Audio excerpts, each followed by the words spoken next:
शिवसेना ठाणे जिल्हा शाखेच्या वतीने दरवर्षी रात्री बरोबर 12 वाजता ध्वजारोहण करण्यात येतं।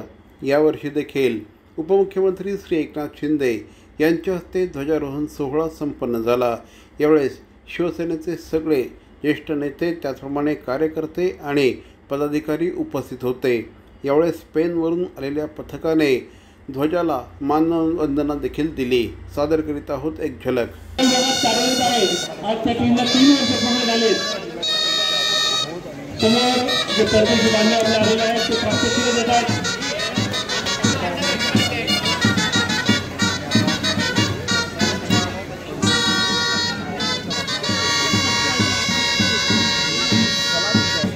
गोविंदा खऱ्या अर्थाने 7 समुद्रापलीकडे पोहोचलेला आहे।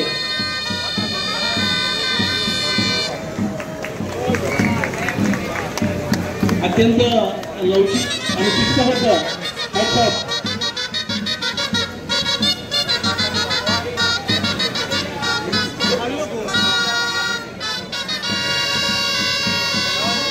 या परदेशी बांधवांनी दिले तिरंग्याला राष्ट्रध्वजाला सलामी।